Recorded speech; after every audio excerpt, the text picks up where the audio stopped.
할렐루야. 오늘도 예배 자리에 나오신 여러분들을 주님의 이름으로 환영하고 축복합니다. 우리 광고 들으신 것처럼 다음 주부터 우리 부서교회 예배가 다시 대면 예배로 시작됩니다. 부서교회 아이들을 위해서 기도해 주시고 다음 세대가 다시 말씀으로 예배로 회복될 수 있도록 격려해 주시고 또 함께 해 주시면 감사하겠습니다. 옆에 분하고 인사하겠습니다. 사랑합니다. 축복합니다. 사랑합니다. 축복합니다. 잘 오셨습니다. 이 아침에도 하나님 말씀하시는 음성으로 또 회복하시는 시간이 되기를 원합니다. 우리는 다윗의 인생을 계속해서 바라보고 있습니다. 하나님께서 우리의 인생 가운데서도 가끔씩은 우리가 낯설은 하나님을 만날 때가 있습니다.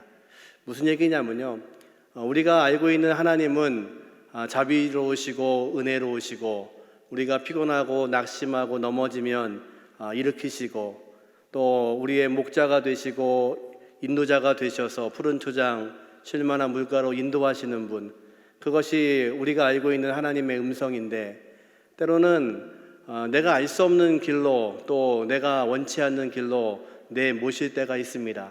그래서 때로는 낯선 하나님을 경험할 때가 있죠.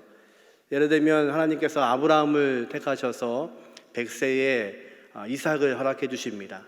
이 아이를 통해서 민족을 이루겠다고 약속하신 하나님이 어느 날 아침에 그 아이를 나에게 번제로 바치라고 말씀하십니다. 참 낯설고 이해가 되지 않을 때가 있습니다.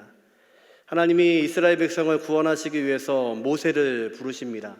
그리고 모세에게 이스라엘 백성을 그 애굽 땅에서 구출하라고 말씀하시는데 모세는 가지 못하겠다고 발버둥을 칩니다. 그 모세를 설득하셔서 이제 애굽으로 보내신 하나님께서 그러셨으면 그 백성이 그 땅에서 나올 때에 광야가 아닌 좋은 길로 인도하셔야 되는데 그들을 데리고 나와보니 앞에는 홍해로 가로막혀 있습니다. 참 낯선 하나님을 경험합니다. 지금 다윗이 그렇습니다. 하나님께서 그를 이스라엘의 왕으로 기름 부으셨습니다. 그런데 그 순간부터 지금까지 다윗은 이스라엘의 온 광야를 헤매고 있고 도망자가 되어 있습니다. 왜 그러실까요? 저와 여러분의 인생 가운데 하나님이 지난 한 해 또 올해 하나님은 자꾸만 더 어려운 광야로 내몰고 계실지도 모릅니다. 낯선 하나님을 자꾸 우리는 경험합니다. 하지만 그럴 때에도 하나님은 그 낯선 곳에서 하나님의 은혜로 우리와 함께 하시는 것을 믿으시기를 주님의 이름으로 축원합니다. 다윗은 지금 사울을 피해서 블레셋 땅에 그리고 블레셋의 왕 아기스의 부하가 되어서 머무르고 있습니다. 그 시간이 1년 4개월이라고 성경은 기록하고 아기스는 그들에게 시글락이라는 성을 하나 내주었습니다.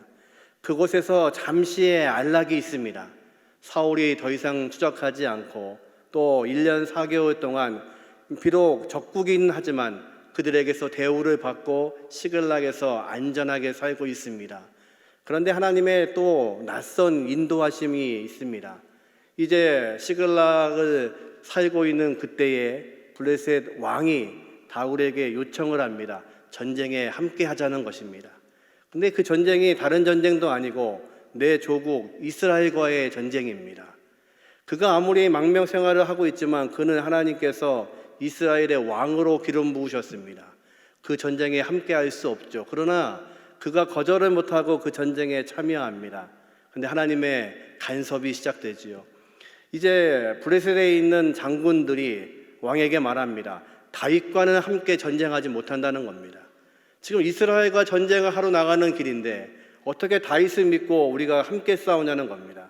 다윗이 반항해서 뒤돌면은 우리는 다 죽게 된다는 것입니다. 이제 아기스 왕이 다윗에게 아주 미안해하면서 나는 너를 믿는데 내 부하들이 너를 믿지 못하니까 다시 시글락으로 돌아가라고 말합니다. 하나님의 간섭입니다. 그러면 이제 그곳을 돌아오면 다시 시글락에 있는 가족들을 만나서 하나님의 은혜를 나누고 하나님께 감사해야 되는데 낯선 하나님의 모습을 또 발견합니다. 그곳에 왔더니 이번에는 아말렉 족속이 그 성을 완전히 초토화시켰습니다. 모든 가족들을 다 노예로 끌고 가고 그 성은 불타 없어졌습니다. 그들이 안식을 위해서 잠시에 머물고 있는 그 성이 불타버린 것입니다. 왜 하나님은 이렇게 다윗을 내몰고 계실까요? 이곳이 다윗이 있을 장소가 아니기 때문에 그렇습니다. 하나님은 계속해서 그를 하나님의 방법으로 이끄시는 겁니다. 그가 계속해서 머물러 있으면 하나님의 계획과 하나님의 뜻 가운데 서지 못하기에 하나님은 낯선 방법을 통해서 다윗을 다시 광야로 밀고 계시는 겁니다. 저와 여러분의 인생 가운데 하나님께서 낯선 모습으로 오늘도 말씀하신다면 그 광야에서 하나님의 은혜를 경험할 수 있는 저와 여러분이 되시기를 주님의 이름으로 축원합니다. 다윗과 이 일행이 도착했습니다. 그리고 모든 가족이 없어진 것을 보고 통곡하며 울기 시작합니다. 왜 안 그렇겠습니까? 그리고 그들이 울 기운이 없을 만큼 운 다음에 결정한 것이 있습니다. 오늘 본문 6절의 말씀에 보니까 백성들이 자녀들 때문에 마음이 슬퍼서 다윗을 돌로 치자 하니 다윗이 크게 다급하였으나 그의 하나님 여호와를 힘입고 용기를 얻었더라. 아멘. 백성들이 이제 다윗을 죽이겠답니다. 그들이 누구입니까? 아둘람 동굴에 다윗이 홀로 있을 때에 사울에게 빚진 자, 원통한 자, 이런 자들이 함께 모이기 시작했습니다. 다윗은 내 한 몸 간추리기 어렵지만 그들과 함께 하면서 하나님의 공동체, 하나님의 생각, 하나님의 나라가 무엇인지를 함께 나누기 시작했습니다. 그래서 어느덧 이들이 조금씩 그 하나님에 대해서 알고 있고 하나님의 인도하심을 경험하고 있는 이때에 모든 것을 잃어버립니다. 그들이 쌓아두었던 성도 무너지고 그들이 가지고 있던 모든 것도 잃어버리고 심지어 가족까지도 내 아내까지도 내 자녀까지도 다 잃어버린 그들이 결정한 것은 무엇이냐면 다윗을 돌로 치겠다는 것입니다. 인간은 다 이렇습니다. 예수님이 예루살렘 성으로 입성하실 때에 백성들은 호산나 다윗의 자손으로 오시는 이여 주님의 이름을 높였습니다. 자신들의 옷을 벗어서 길에 깔고 주님이 밟고 가시도록 했습니다. 종려나무들을 흔들면서 그분이 바로 우리의 왕이라고 외쳤습니다. 그런데 그 군중들이 얼마 못 가서 예수를 십자가에 못 박으라고 외쳤던 사람들로 변하게 됩니다. 사람은 그렇습니다. 내 이익이 없으면, 내 관심이 떠나가면, 내 목적이 달성되지 않으면 언제라도 뒤돌 수 있는 것이 사람입니다. 그렇게 우리는 사람을 믿는 것이 아니라 하나님의 인도하심을 믿는 것입니다. 그런데 놀랍게도 다윗은 이 시간에 자신을 돌로 치려고 하는 이 순간에 그는 엎드려 하나님의 앞에서 용기를 얻었다고 성경은 말씀하십니다. 다른 번역에는 이렇게 되어 있습니다. 그가 굳게 하나님을 의지하였더라. 이 순간 모두가 등 돌리고 있는 순간, 나를 죽이겠다고 하는 그 순간에 하나님의 뜻을 묻고 있는 것입니다. 저와 여러분이 이 광야의 인생 가운데서 낯선 하나님을 발견하고 있다면, 내가 알고 있는 하나님이 아니라 여전히 나를 광야로 몰고 있는 하나님을 발견한다면 저와 여러분은 무릎 꿇으셔야 됩니다. 하나님이 무엇을 말씀하실지. 이제 하나님 앞에 다윗이 무릎을 꿇습니다. 7절에 보니까 다윗이 아히멜렉의 아들 제사장 아비아달에게 이르되 원하건대 에봇을 내게로 가져오라. 아비아달이 에봇을 다윗에게 가져오매. 에봇이 무엇입니까? 제사장들의 옷입니다. 그곳에는 우림과 둠빔이 있어서 하나님의 뜻, 하나님의 신탁을 묻는 하나님의 임재를 상징하는 옷입니다. 이제 그 옷을 놓고 다윗이 하나님 앞에 무릎을 꿇습니다. 그리고 기도합니다. 8절 같이 한번 읽어보죠. 다윗이 여호와께 묻자와 이르되 내가 이 군대를 추격하면 따라잡겠나이까 하니 여호와께서 그에게 대답하시되 그를 쫓아가라. 내가 반드시 따라잡고 도로 찾으리라. 아멘. 하나님 말씀하십니다. 하나님, 이 백성들을 찾기 위해서, 잃어버린 가족들을 위해서 내가 추격을 하면 찾을 수 있겠습니까? 하나님 말씀하십니다. 내가 반드시 따라잡고 그리고 도로 찾으리라. 믿으십니까? 이 광야에서 우리는 많은 것들을 잃어버렸습니다. 코로나의 시기에 우리의 삶은 황폐되고 있습니다. 그럼에도 불구하고 여전히 우리가 무릎 꿇을 때 하나님의 음성은 동일합니다. 내가 따라가면 반드시 따라잡을 것이고 그리고 도로 찾아오리라. 믿으십니까? 그것이 저와 여러분의 믿음 되시기를 주님의 이름으로 축원합니다. 광야에서 백성을 잃어버리고 자녀들을 잃어버리고 그들을 찾는다는 것은 그야말로 광야에서 바늘을 찾는 것과 같습니다. 사막을 알고 있는 학자들은 말합니다. 그 사막에서 어디로 갔는지 그리고 어느 쪽으로 추격해야 될지 알지 못하는 광야길에서 이 백성들을 찾는다는 것은 불가능하다고 이야기합니다. 그런데 우리 하나님은 불가능하지 않으십니다. 하나님 앞에 무릎 꿇을 때에 다윗에게 하나님은 명확하게 말씀하십니다. 네가 따라가면 반드시 따라잡을 것이고 그리고 다시 돌려받게 될 것이라고 말씀하십니다. 그것이 저와 여러분의 믿음이 되시기를 주님의 이름으로 축원합니다. 광야에서 때로는 우리의 삶 가운데 똑같은 씨앗이지만 어느 곳에 떨어지냐에 따라서 달라지는 종자가 있습니다. 산에 떨어지면 그것이 피어서 산삼이 됩니다. 근데 그 씨앗이 일반 옥토에 떨어지면 그냥 인삼으로 크게 됩니다. 우리는 때때로 말합니다. 왜 내 인생이 자꾸만 광야에 있고 광야에서 하나님이 말씀하시고 자꾸만 나를 광야로 모시는지. 예, 광야에서 아브라함도, 광야에서 모세도, 광야에서 다윗도, 그리고 저와 여러분도 그곳에서 성장함으로 놀라우신 하나님의 쓰임을 받고 있는 것을 믿으시기를 주님의 이름으로 축원합니다. 때로 비교합니다. 저 사람은 6년만 돼도 저렇게 굵은 인삼으로 변하는데 내 인생은 왜 10년이 지나도 20년이 지나도 30년이 지나도 새끼손가락밖에 안 되는 작은 삶이냐고. 아니요, 그 삶이 진짜 삶입니다. 하나님께서 그들과 함께 하시고 광야에서 하나님의 능력으로 심어진 백성들에게는 하나님이 말씀하시는 때가 있습니다. 그리고 오늘 다윗에게 약속하시는 것처럼 내가 반드시 따라잡고 그리고 도로 찾게 되리라. 이것이 저와 여러분의 믿음 되시기를 주님의 이름으로 축원합니다. 이제 다윗이 추격을 시작합니다. 그런데 그 광야에서 두 가지 사건이 벌어집니다. 첫 번째 사건은 10절입니다. 같이 한번 읽어보죠. 곧 피곤하여 부솔 시내를 건너지 못하는 200명을 머물게 했고 다윗은 400명을 거느리고 쫓아가니라. 이제 추격을 시작합니다. 하나님의 음성을 듣고 달려갑니다. 약 25km 정도를 전력 질주해서 달려갔습니다. 부솔 시내가 나왔습니다. 그런데 문제가 생겼습니다. 그가 함께했던 600명의 사람들 중에 200명이 도저히 더 이상 움직이지 못하겠다는 것입니다. 그들은 지금 전쟁터에서 돌아왔습니다. 쉬지 못하고 또 추격하고 있습니다.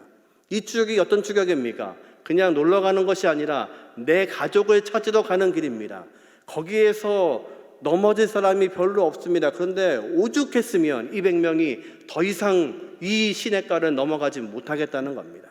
다윗이 이제 그곳에 쉬게 합니다. 때로 하나님의 전쟁은 숫자에 있지 않습니다.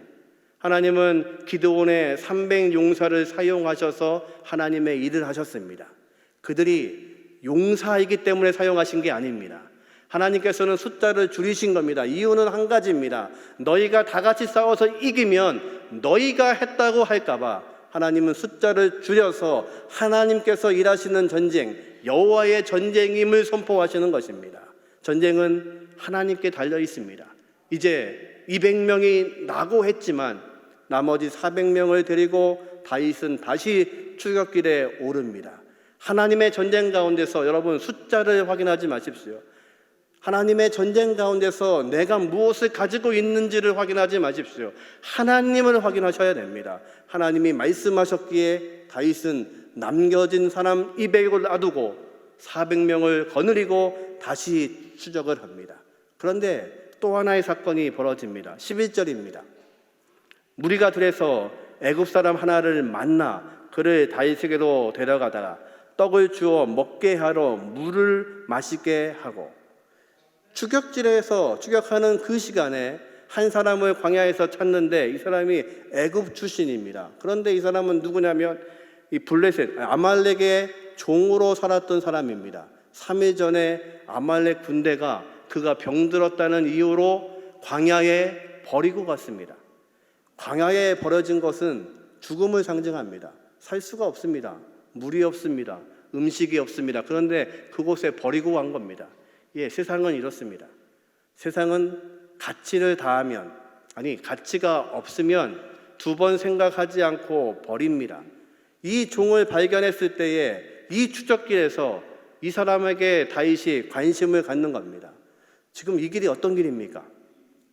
내 자녀, 내 아내를 찾으러 가는 길입니다. 그런데 종 한 사람이 굶주리고 있는 것, 그게 눈에 들어올 리가 없습니다. 그런데 다윗의 눈에는 이 사람이 눈에 띄는 겁니다. 왜 그럴까요? 그게 바로 하나님의 은혜입니다. 다윗이 바로 그 광야에 살았던 사람입니다.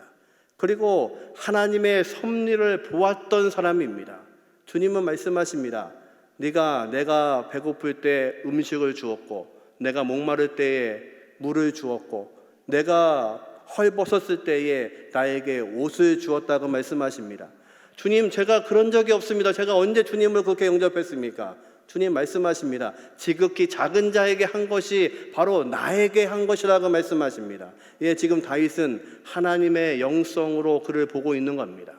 다윗이 광야에서 썼던 시편 36편에는 이렇게 기록합니다. 주의 의가, 하나님의 의가 마치 산처럼 높다고 말합니다. 그리고 그 하나님의 놀라우신 의가, 여호와는 주를, 사람과 짐승을 구하시는 분이라고 그는 고백합니다. 다윗은 이 광야에서 하나님을 경험했습니다. 죽어가는 자신을 살리시는 하나님을 경험했습니다. 그래서 애굽의 이 종이 굶주리고 있고 죽어가는 것을 그냥 볼 수가 없는 것입니다. 선한 사마리아인이 우리가 알고 있는 강도 만난 자를 도와줍니다. 강도 만난 자에게 사마리아인은 어떤 존재였을까요? 바로 하나님의 존재입니다. 하나님의 은혜를 경험하는 것입니다. 그 앞에 2 사람이 더 지나갔습니다. 제사장도 지나가고 레위인도 지나갔습니다. 예, 그들이 그냥 지나간 이유가 있습니다. 예배 드리러 간 겁니다. 예배 인도하러 간 겁니다. 그런데 그 2 사람은 이 강도 만난 자에게 하나님의 모습을 보여주지 못했습니다. 그러나 개같이 여기는 그 사마리아인, 사람 취급도 하지 않는 그 사마리아인은 하나님의 모습으로 이 강도 만난 자를 섬기고 있는 것입니다. 여러분, 세상은 어떻게 살아날 수 있을까요? 세상은 하나님을 만난 사람들을 통해서 생명을 구원받게 됩니다. 저와 여러분을 하나님께 택하신 이유는 바로 그것입니다. 죽어가고 있는 세상의 많은 사람들은 우리가 아니면, 하나님의 은혜를 경험한 사람들이 아니면 이 땅에서 하나님을 알 수 없습니다. 이 애굽의 종은 다윗이 아니면 이 광야에서 죽을 수밖에 없습니다. 이 종은 다윗을 통해서 하나님을 바라보고 있습니다. 하나님의 은혜를 경험하고 있습니다. 저와 여러분이 광야를 걷는 이유가 있습니다. 세상과 섞이지 못하고 살고 있는 이유가 있습니다. 예, 저와 여러분에게는 생명이 있기 때문에 그렇습니다. 우리가 있지 않으면 세상을 구원할 수 없습니다. 그런데 우리는 그동안 세상은 돌보지 아니하고 하나님이 나에게 주신 사명과 목적은 알지 못하고 예배하는 것만이 하나님을 섬기는 것인 줄로 착각하며 우리는 살았습니다. 그래서 우리에게서 강도 만난 자들이 생명을 얻지 못했습니다. 오히려 세상에 있는 사마리아인들이 그들의 구원자가 되었습니다. 그래서 세상은 우리를 조롱하며 욕하는 것입니다. 다윗이 지금 그가 어려운 중에 이 생명을 구합니다. 그런데 이 종이 바로 이 전쟁을 뒤엎게 하는 놀라운 키를 가지고 있습니다. 그가 바로 이 아말렉이 어디에 있는지를 알고 있습니다. 이제 그가 다윗을 인도합니다. 16절입니다. 그가 다윗을 인도하여 내려가니 그들이 온 땅에 편만하여 블레셋 사람들의 땅과 유다 땅에서 크게 약탈하였으므로 말미암아 먹고 마시며 춤추는지라. 이 아말렉 사람들이 얼마나 간교한 사람들이냐면 지금 유다와 브레셋이 전쟁을 치르고 있습니다. 그래서 정규군들이 이 국경지대에 없는 겁니다. 그것을 노리고 국경지대에 있는 아말렉 땅과 유다 땅에 있는 여러 성읍을 다 털어버린 겁니다. 그리고는 이 많은 재물들을 놓아놓고 즐거워서 기뻐서 그 저녁에 술잔치가 벌어진 겁니다. 이제 다윗의 400명의 용사가 날이 맞도록 전쟁을 해서 모두 진멸시켜 버립니다. 그리고 하나님 약속한 것처럼 이제 그에게 허락하십니다. 18절입니다. 같이 읽죠. 다윗이 아말렉 사람들이 빼앗아 갔던 모든 것을 도로 찾고 그의 두 아내를 구원하였고 19절 그들이 약탈하였던 것 곧 무리의 자녀들이나 빼앗겼던 것이 크고 작은 것을 막론하고 아무것도 잃은 것이 없이 모두 다윗이 도로 찾아왔고 아멘. 이것이 은혜입니다. 하나님께서 말씀하신 대로 이 위기의 순간에 낯선 하나님의 음성을 들으며 하나님께서 이 둥지를 흩어버리시고 이 시글락성 1년 4개월 동안 안전했던 그 성을 하나님이 흩어버리셨습니다. 독수리는 자기 새끼를 양육하기 위해서 시간이 되면 그 둥지를 흐트러 버립니다. 그리고 둥지에서 떨어지게 만듭니다. 그래야 그 새끼는 다시 날개짓을 하며 날아갈 수 있는 능력을 발휘합니다. 하나님이 그 둥지를 흩으셨습니다. 낯선 하나님의 음성을 듣습니다. 그런데 다윗은 그때에도 하나님 앞에 무릎을 꿇습니다. 그리고 하나님의 인도하심을 받습니다. 그리고 말씀하신 것처럼 승리를 쟁취합니다. 저와 여러분이 이 광야에서 하나님이 약속하신 그 말씀대로 승리하시는 은혜가 있기를 주님의 이름으로 축원합니다. 말씀하신 것처럼 약속하신 것처럼 빼앗겼던 모든 것을 되찾을 뿐만 아니라 나의 자녀들, 나의 아내들, 온 가족을 회복시키시는 분이 하나님이십니다. 뿐만 아니라 우리에게서 빼앗아갔던 것 외에도 다른 고을을 돌며 약탈했던 모든 것들까지도 하나님은 전리품으로 그들에게 허락하십니다. 이것이 바로 광야의 은혜입니다.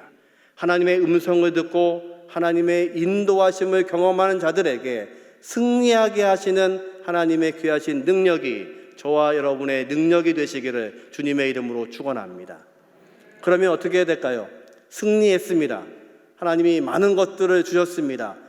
차고 넘치도록 부어주셨습니다. 그럼 그것으로 끝입니까? 아닙니다. 마지막 한 가지가 남았습니다. 그것으로 나누셔야 됩니다. 이제 다윗이 이 모든 것들을 가지고 다시 부솔 시냇가로 달려옵니다. 21절의 말씀입니다. 같이 읽어보죠. 다윗이 전에 피곤하여 능히 자기를 따르지 못하므로 부솔 시내에 머물게 한 200명에게 오매 그들이 다윗과 그와 함께한 백성을 영접하러 나오는지라 다윗이 그 백성에 이르러 문안하매. 다윗이 지금 문안하고 있습니다. 여러분 200명이 남았습니다. 이 200명은 어떤 마음으로 있었을까요? 즐거움으로? 그럴 수가 없죠. 지금 나머지 400명과 다윗은 내 가족을 찾으러 떠나고 있습니다. 나는 지쳐서 움직이지 못합니다. 그 마음이 얼마나 불안했을까요? 내 자녀를 찾으러 가는 그 길에, 내 아내를 찾으러 가는 그 길에 동참하지 못하고 있습니다. 부솔 시냇가에 앉아 있지만 그곳이 편할 수가 없습니다. 그런데 놀랍게도 400명의 용사들과 다윗이 돌아오는데 내 가족들이 해를 당하지 않고 돌아옵니다. 얼마나 감사하고 기뻤을까요? 그러면 누가 다윗에게 문안을 해야 하는 게 맞습니까? 아니면 다윗이 그 백성들에게 문안하는 게 맞습니까? 당연하죠. 그들이 다윗을 감사해야 하고 고마워해야 되는데 오늘 본문에 보니까 다윗이 그 백성에게 이르러 문안하매. 다윗이 오히려 문안하고 있습니다. 이런 겁니다. 잘 쉬었냐? 힘들었지? 상처는 좀 아물었어? 그 마음 힘들었지? 얼마나 괴로웠냐? 예, 다윗이 위로하는 겁니다. 이게 주님의 마음입니다. 주님이 우리에게 동일하게 말씀하십니다. 코로나 시간에 너무 힘들지? 참 지치지? 외롭지.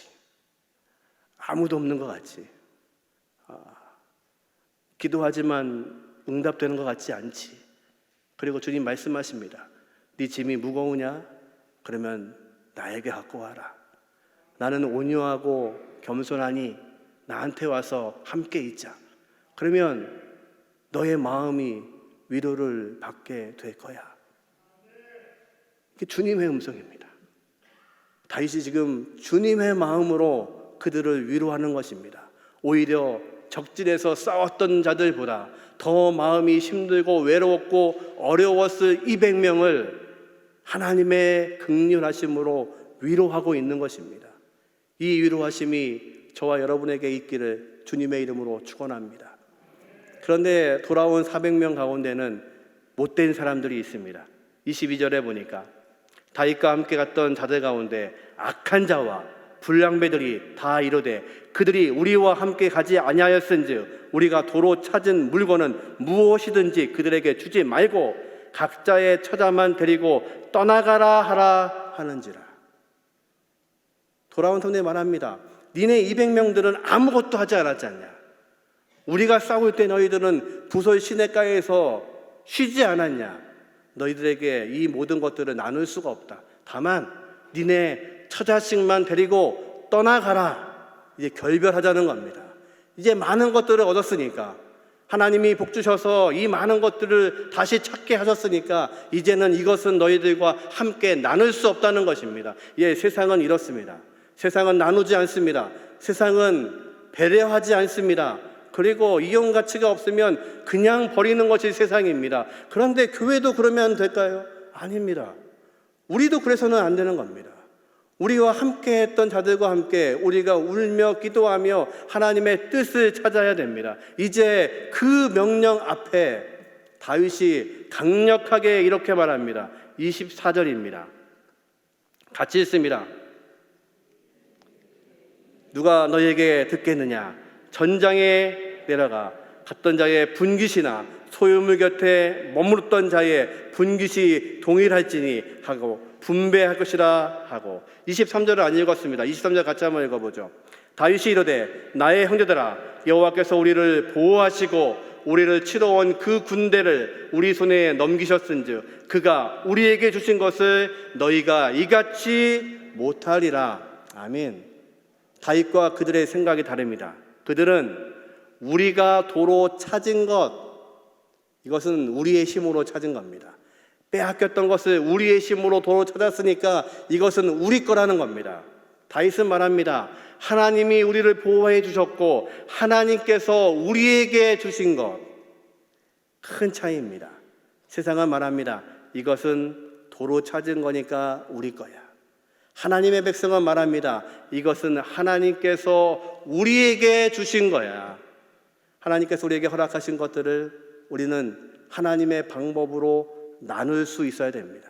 하나님의 생각으로 나아가야 되는 것입니다. 그리고 다윗은 말합니다. 똑같이 분배할 것이다.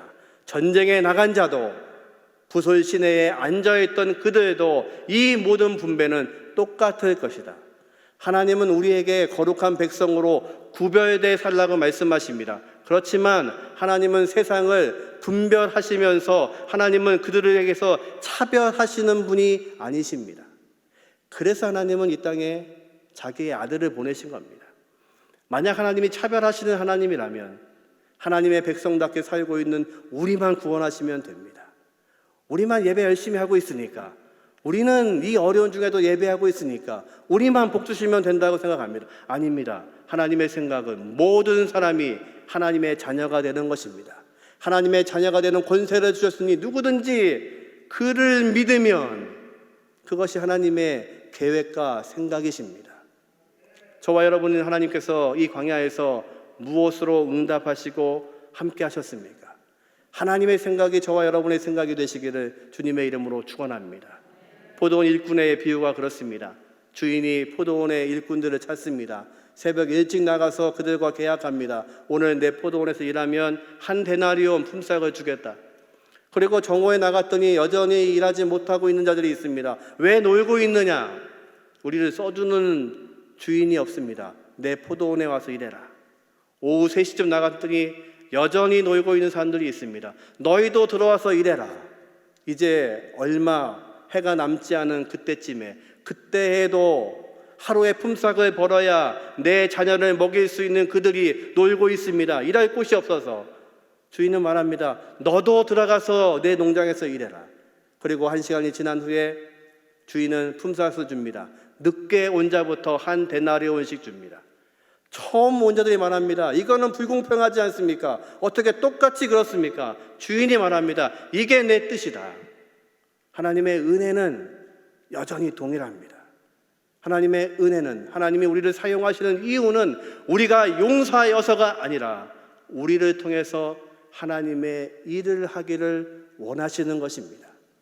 저와 여러분이 이 부솔 시냇가에 은혜가 넘치시기를 주님의 이름으로 축원합니다. 부활절을 맞이해서 침례교단은 헌혈 운동을 벌이고 있습니다. 헌혈 운동의 제목이 피로회복입니다. 피로회복, 바카스 얘기하는 게 아니라 피로 회복되자는 겁니다. 주님이 우리에게 피 흘리신 것처럼 이 어려운 때에 코로나 때문에 헌혈량이 줄어서 한국의 보유량이 평균 5%가 되는데, 근데 지금 2%가 채 되지 않습니다. 지난달 겨우 3%대를 넘었답니다. 이 정도면 어떤 문제가 생기냐면 긴급 수혈이 필요해서 수술할 사람들을 선택해야 될 상황이랍니다. 이제 우리가 그것에 동참하기를 원합니다.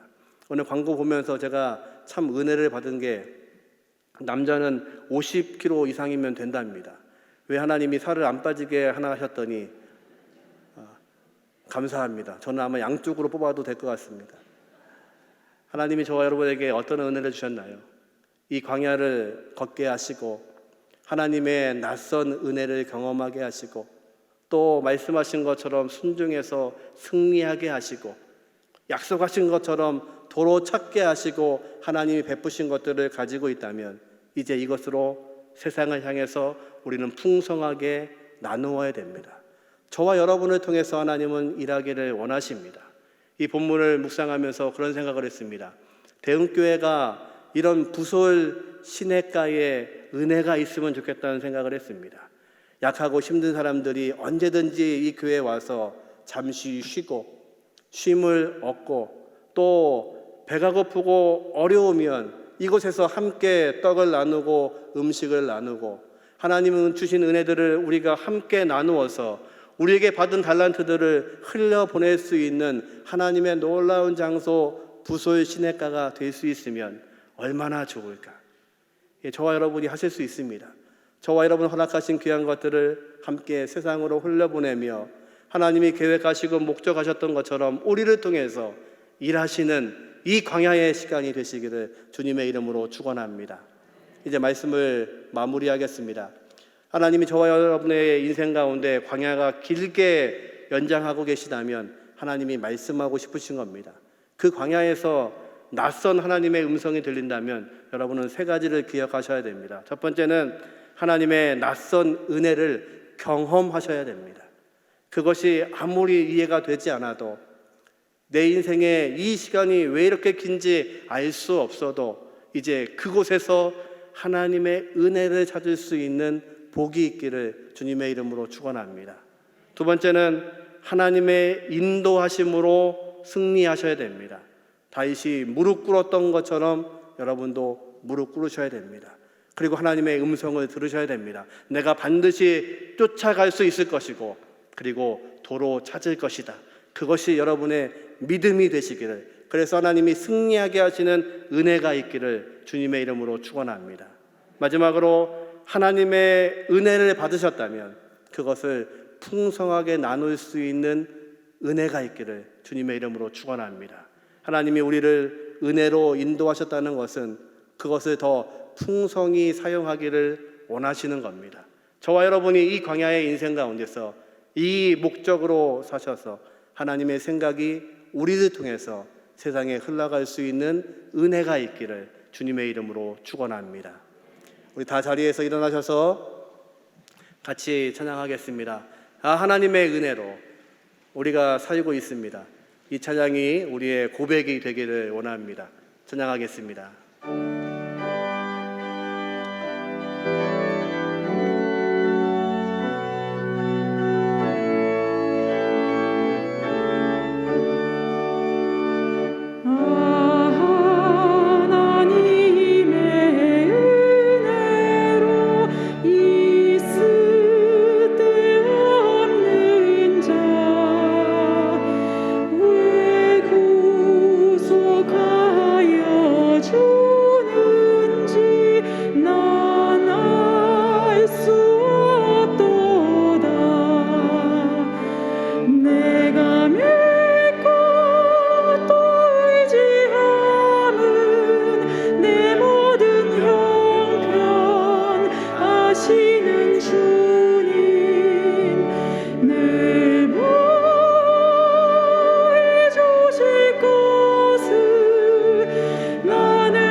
합심해서 한번 기도하겠습니다.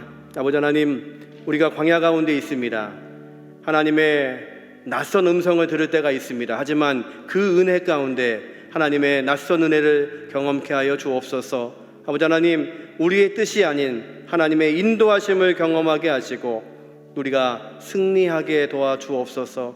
아버지 하나님, 우리에게 주신 은혜로 더 풍성케 하는 열매를 허락하여 주옵소서. 우리를 통해서 하나님의 생각이, 하나님의 나라가 이루어질 수 있도록 인도하여 주옵소서. 우리 통성으로 함께 기도하겠습니다. 선량하신 아버지 하나님, 감사합니다. 아버지 하나님의 은혜를 경험케 하여 주옵소서. 이 광야의 인생 가운데서 하나님의 음성을 듣게 하시고 하나님의 은혜를 경험하게 하여 주시고 그것으로 인하여서 하나님 앞에 나아갈 수 있는 하나님의 귀한 백성들 될 수 있도록 인도하여 주옵소서. 아버지, 무릎 꿇게 하여 주심으로 하나님은 승리의 약속을 하신 것처럼 우리에게 승리가 있음을 알게 하여 주시고 하나님 말씀하신 것처럼 도로 찾게 하시고 내어주시는 하나님의 은혜를 경험케 하여 주옵소서. 아버지 하나님, 우리에게 은혜를 허락하셨다면 이 은혜가 풍성함으로 나누게 하여 주셔서 세상을 향해서 하나님 우리를 사용하시는 목적을 알게 하시고 우리를 통해서 하나님의 나라가 이루게 하시는